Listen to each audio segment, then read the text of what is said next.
மத்தேயு எழுதின சுவிசேஷம் 1ஆம் அதிகாரம். ஆபிரகாமின் குமாரனாகிய தாவீதின் குமாரனான இயேசு கிறிஸ்துவனுடைய வம்ச வரலாறு. ஆபிரகாம் ஈசாக்கை பெற்றான். ஈசாக்கு யாக்கோபை பெற்றான். யாக்கோபு யூதாவையும் அவன் சகோதரரையும் பெற்றான்.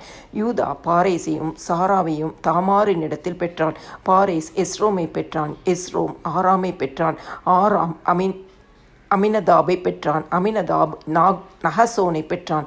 நகசோன் சல்மோனை பெற்றான். சல்மோன் போவாஸை ரஹாமின் இடத்தில் பெற்றான். போவாஸ் ஓபேதை ரூத்தின் இடத்தில் பெற்றான். ஓபேத் ஈசாயை பெற்றான். ஈசாய் தாவீது ராஜாவை பெற்றான். தாவீது ராஜா உரியாவின் மனைவியாய் இருந்தவளிடத்தில் சாலமோனை பெற்றான். சாலமோன் ரெஹோபெயாமை பெற்றான். ரெஹோபெயாம் அபியாவை பெற்றான். அபியா ஆசாவை பெற்றான். ஆசா யோசபாத்தை பெற்றான். யோசபாத் யோராமை பெற்றான். யோராம் உசியாவை பெற்றான். உசியா யோதாமை பெற்றான். யோதாம் ஆகாஸை பெற்றான். ஆகாஸ் எசேக்கியாவை பெற்றான்.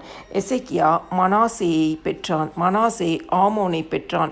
ஆமோன் யோசியாவை பெற்றான். பாபிலோனுக்கு சிறைப்பட்டு போகும் காலத்தில் யோசியா எகோனியாவையும் அவனுடைய சகோதரரையும் பெற்றான். பாபிலோனுக்கு சிறைப்பட்டு போன பின்பு எகோனியா சலாத்தியலை பெற்றான். சலாத்தியேல் சொரோபாபேலை பெற்றான். சொரோபாபேல் அபியூத்தை பெற்றான். அபியூத் எலியாக்கீமை பெற்றான். எலியாக்கீம் ஆசோரை பெற்றான். ஆசோர் சாதோக்கை பெற்றான். சாதோக்கு ஆகீமை பெற்றான். ஆகீம் எலியூதை பெற்றான். எலியூத் எலியாசரை பெற்றான். எலியாசர் மாத்தானை பெற்றான். மாத்தான் யாக்கோபை பெற்றான். யாக்கோபு மரியாளுடைய புருஷனாகிய யோசேப்பை பெற்றான்.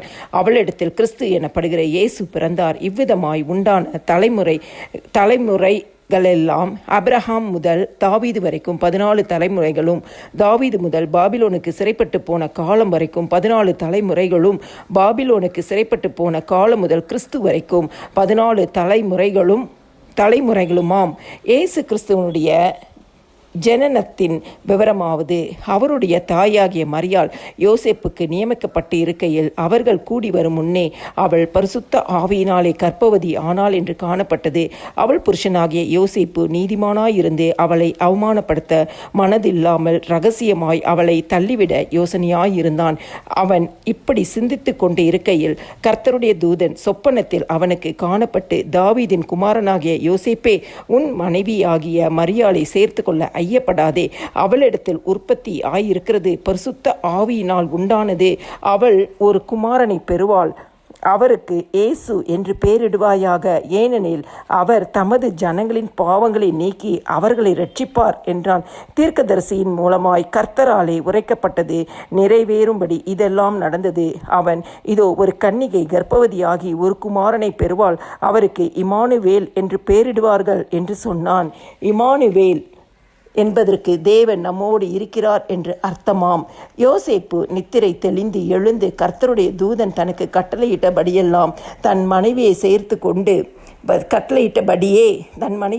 கொண்டு அவள் தன் முதற் பேரான குமாரனை பெறும் அளவும் அவளை அறியாது இருந்து அவருக்கு இயேசு என்று பெயரிட்டான்.